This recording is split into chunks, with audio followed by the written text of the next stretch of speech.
Hey guys, welcome to my YouTube channel. My name is Aline Lovi. It has been a while since I posted a video on this channel. I know guys, I've been so busy. I've been busy with school and trying to make a human being. If you follow me on Instagram, you know that I gave birth in July. My baby girl is 1 month today. Is 1 month and a few days. So we thank God for that. We thank God for the gift of life. Today I just want to tell you guys my story, like how everything went, like how giving birth was, and my experience. I just want to share my experience, okay? So how it started. Yeah, I got pregnant in October last year, 2023, and I was pregnant like all this while, and I gave birth in July, 3rd July. My baby was supposed to come on 13th July, but she came earlier. I was considered high risk all through my pregnancy because I had fibroid. Yeah, I knew that I had fibroid before, but the doctor that discovered the fibroid before told me like it wasn't a problem, like you could get pregnant like anytime you want. It wasn't a problem, so I didn't really like pay attention to that because the doctor said so. So when I got pregnant, I was okay until I got on my 15th weeks. That's when I started having like I was so in so much pain. I had to go to the emergency. They also did a scan. They told me it's the fibroid. That's why I was in so much pain. In my mind I was like, oh my god, am I having like preterm labor, or am I losing the baby or something? But they told me like my baby was okay, but the fibroids are the ones like growing up when you're pregnant. The hormones, they push blood into the fibroid. That's why it's growing up and it's producing pain. So yeah, I was taking painkillers and stuff. And during my pregnancy, from that time, I was considered high risk. So when you're high risk, you go to visit the doctor like more often for the scan. That's why I was going for the scan like most of the time. Like every 6 weeks I have to go to check up to see how the fibroids are going. So everything was going okay until when I was 38 weeks pregnant. So I went to see my doctor. She told me like I should take like a last scan to see like how everything is going, just to make sure if I'm supposed to have a C-section or to go naturally. So she told me to come back and do the scan. And the day I went to do the scan, it was on a Tuesday. We went with my husband, we did the scan, and the person who did the scan was like was asking me like questions like, have you been leaking? Did you lose your water? Like, did your water break and stuff like that? I said no. So then when she finished, she told me like, your baby, the liquid around the baby was like, the level was low than it's supposed to be. So she told me like she's gonna call the doctor on call that day to ask if she should send me home or she should send me to the hospital. So we waited in the living area. She called the doctor and she came back. She told me like, you guys need to go to the hospital right away. That was like around 3ish 4 p.m. Yeah, she told me your husband should go leave you to the hospital, go back to the house, take everything that you need, and come back, join you to the hospital. I was like, no, I'm not going there by myself. So I came back home with my husband at home, and we took everything we needed, and we went to the hospital. So I got induced on a Tuesday. That was July 2nd, and my baby came on July 3rd. So when we got to the hospital, yeah, they try to check everything. They check if the baby's head down and stuff. The baby head was down, and everything was okay. Everything was clear. I could have my baby through the birth canal. Yeah, so they checked if the baby was head down. Once they checked that, everything was okay, was good to go. And around 7 p.m. they gave me my first dose of induction. I don't remember the name, but yeah, they gave me the first dose. So that dose they give you like every 4 hours. Okay, so they gave me the first dose around 7 p.m. and they came back, they gave me another one around 11, yeah, 11 p.m. and when they checked me, they was like, oh, you are not open yet, everything is still intact. So I was starting to feel some contractions, but it wasn't that strong, but they told me you are not open yet. So they came back around 11 p.m. They gave me another dose of that medicine. It's they insert it inside you, so they provoke contraction. And from 11 p.m. to like 2 a.m. in the morning, I was contracting, but then they checked me like around 2 a.m. They told me like I wasn't open yet, like everything was still closed.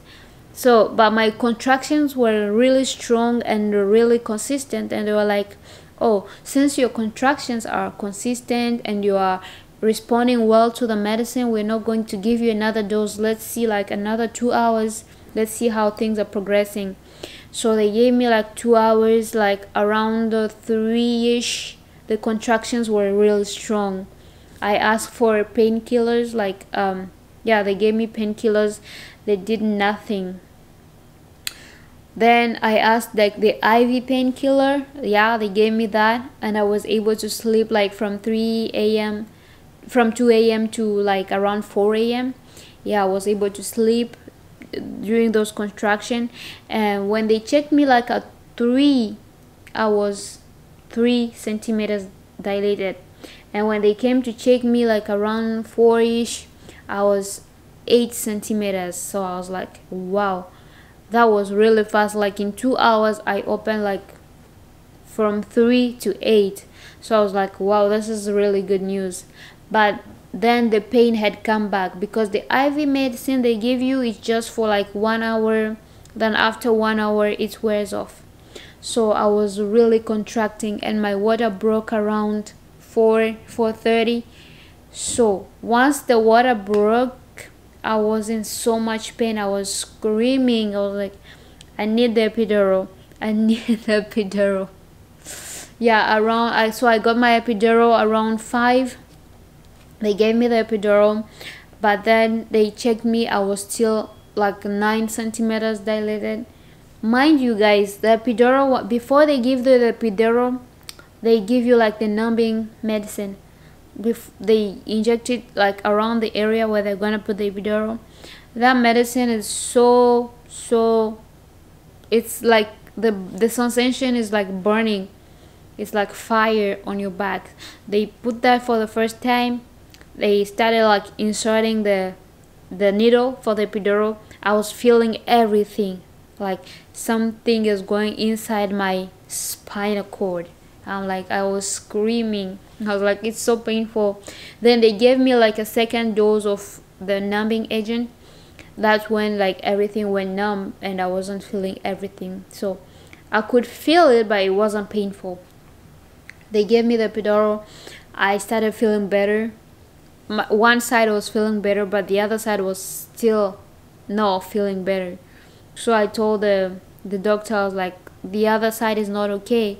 The doctor told me like, you should wait, like in 20 minutes you'll be fine. I was just praying in my heart, telling God, I don't want to like experience like what others experienced before, like one side you are okay but the other side you are feeling like everything. I was praying to God, saying I don't want it to be my case. So yeah, once they gave me the epidural, after 20 minutes I was fine. I was relaxing, I was sleeping.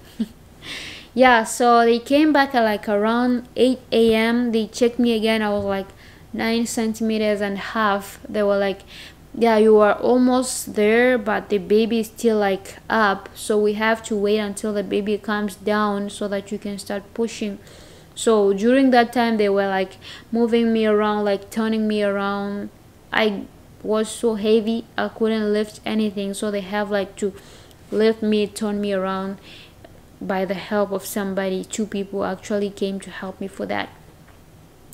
So they checked me again around 11 Yeah, then the baby was ready to come out. Then I had to wait just to my OB to come, because that day my OB was not supposed to work, but she said she could come and just to assist me when I gave birth. Yeah, so we waited until my OB came. Then she helped me. Before that, the nurses helped me. They showed me how to push. Then when my OB came, she also showed me how to push and stuff. She was like, oh girl, you're doing good. So yeah, around 12 p.m. I started pushing. So I pushed like 4 times, 4 contractions. In 4 contractions my baby was out. I pushed like around 15 minutes and my baby was out. That was the most precious time, like the most beautiful time ever. Oh my god. Yeah, I can still like remember like the how everything was. It was like yesterday. That was the most beautiful thing ever. I became a mother at on July 3rd, 12 p.m. 53 minutes. Yeah, so that's how everything went. After that, they try like to clean everything, to push up in your uterus, like it's for it to go down so that you don't have a lot of blood, you don't lose a lot of blood. Yeah, after that pushed out the placenta, and I had like a 1st-degree tear. They saw me, and after 2 hours I went to my room and I spent like the whole day with my baby, and we took a lot of pictures. Yeah, so that was my experience. Overall, my experience was great. I had like a very successful birth, and if I had to do it again, I would do it, but right now I have to pause. Okay, yeah. We see like in 3 years from now, let's see like if I want to have it again, I want to do it again. But yeah, so that's all for this video. Thank you guys for watching this video, and yeah, I will be posting another video next week, and I hope you guys stay connected for that video. If you haven't subscribed, please do, and share my channel with anybody who is interested in learning DV and my everyday life. That would be great. Okay, so guys, take care, and I'll see you in the next video. Bye.